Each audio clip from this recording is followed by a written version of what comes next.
Olá, amigos, sejam todos bem-vindos ao nosso estudo e análise das questões e respostas do Livro dos Espíritos. Estamos aqui iniciando, pedindo que Jesus esteja sempre presente, conosco, iluminando nossos corações. Que possamos, então, ser bem influenciados nessa nossa análise. Lembrando a todos que nosso estudo é assim. Nós vemos a questão, vemos a resposta, fazemos uns comentários com conteúdo dentro da doutrina e pedimos que vocês depois, durante a semana, fechem esse link, vamos dizer assim, né? Confirmando o estudo que nós fizemos, pegando algum livro espírita, fazendo alguma pesquisa na internet, quem sabe tenha até algum palestrante falando sobre o assunto. Então, nessa questão de hoje, que é a questão 8, Kardec pergunta o seguinte aos espíritos: que pensar da opinião que atribui a formação primeira a uma combinação fortuita da matéria, ou seja, ao acaso? É uma questão que os materialistas, os cientistas, sempre acabam querendo afirmar, que foi o acaso. Então eles respondem, os espíritos, outro absurdo, que homem de bem, de bom senso, pode considerar o acaso como um ser inteligente. E além disso, o que é o acaso? Nada. Então os próprios espíritos já estão nos respondendo: o acaso não existe. O que é o nada não existe. O acaso é o nada. E Kardec, como sempre nos ajudando, coloca um comentário para que possamos seguir um caminho nesse entendimento da resposta dos espíritos e até mesmo da pergunta, que ele mais uma vez insiste sobre a formação primeira, a causa primeira relacionada à matéria. Ele diz o seguinte: a harmonia, palavras de Kardec, a anotação dele, a harmonia que regula as forças do universo revela combinações e propósito determinado. E por isso mesmo denota um poder inteligente. Então, você já vai notando a presença desse poder inteligente dentro dessas combinações, propósito, harmonias. É só a gente parar um pouco e pensar, não é mesmo? Porque tudo na natureza parece vir de uma engenharia genética bem avançada.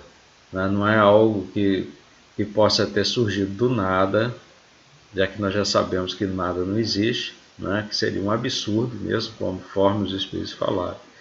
Nós vemos que tem uma inteligência por trás disso tudo, uma inteligência muito superior à nossa. Então, eu anotei aqui ainda que Kardec colocou no Livro dos Espíritos, que ele fala o seguinte: atribuir a formação primeira ao acaso seria um contrassenso, pois o acaso é cego e não pode produzir os efeitos que a inteligência produz. Um acaso inteligente já não seria o acaso. Usou de lógica, bem simples, porque você atribui inteligência ao acaso e deixa de ser o acaso. Então, fazendo um comentário, lembrando do nosso dia a dia, não é mesmo? Esse conhecimento que nós vamos adquirindo, até mesmo com a nossa vivência, desde que nós crescemos aqui, pequenininho, em família, e começamos a compartilhar nossos sentimentos e emoções na sociedade, na escola. A gente realmente, nós vamos buscar no nosso sentimento íntimo que não tem efeito sem causa. Nós vamos observar isso. Só que nós não sabemos produzir essas palavras, mas está lá dentro, porque a lógica que todos nós possuímos, ela vai sempre estimular e procurar uma causa que gerou aquele efeito. Então, por exemplo, um incêndio. Sabe que o foco começou em algum lugar, foi um fio elétrico que entrou e fechou curto, aí pegou fogo no fio. foi alguém que deixou uma vela acesa em algum canto e a vela caiu, tombou, né? Ou um gás aberto e pelo clique da luz, centelhamento fez explodir, pegar fogo e tudo. Alguma coisa gerou aquilo. Então a gente sempre sabe que uma causa, né, gerou o efeito. Então, assim, qualquer formação ela foi produzida por uma causa e obedeceu a uma lei sem o qual do nada não surgiria efeito, porque o efeito do nada é o nada. Então, se a gente sabe que no caso de um incêndio houve uma causa, no caso de tudo é a causa primeira, que é Deus. Então, a causa primeira de todas as coisas é Deus. E a primeira formação ainda é Deus, como causa, se utilizando de alguma lei que nós desconhecemos. Nós não temos esse conhecimento. E está fora do nosso universo. E que somente Deus conhece. Então, vai muito além do ser humano achar que no pensar, no filosofar, ele vai trazer resposta para tudo. Existem questões que são completamente desconhecidas e vão continuar assim, né? Porque nós não temos essa capacidade.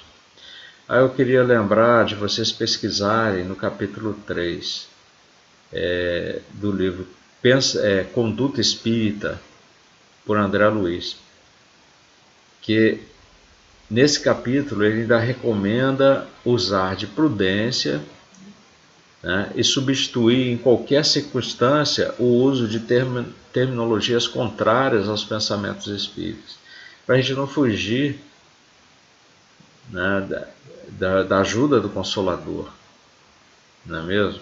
O Espiritismo ele tem,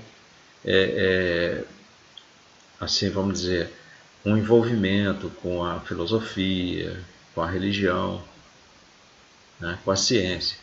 Ele traz esses três aspectos, tá, com ele. Mas Kardec deixa bem claro, dentro das questões, dentro de toda a doutrina, o segmento, né, do qual o Espiritismo se utiliza, né, para poder trazer as verdades, as mensagens a todos nós.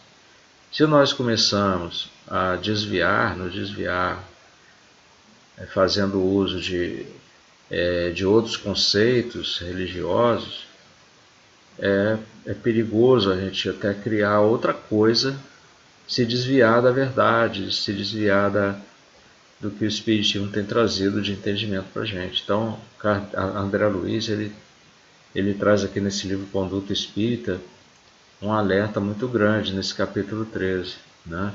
Não substituir qualquer circunstância o uso de terminologia contrária aos pensamentos espíritas. E Herculano Pires, ele também reforça que nessa era do espírito, nada acontece por acaso, sem razão, em nossas vidas.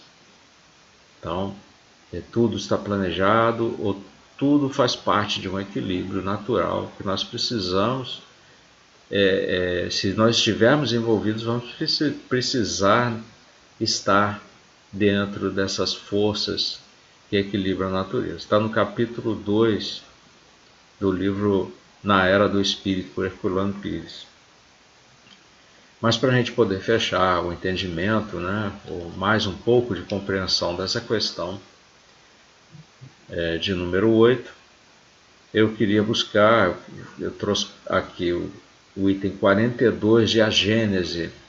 Veja que nós estamos utilizando bastante o estudo, a continuidade de estudo que Kardec deixou para todos nós fazermos uso.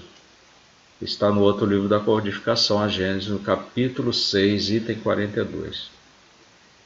E palavras ali que estão no livro que diz o seguinte: o Sol não vai errando pelos vácuos infinitos.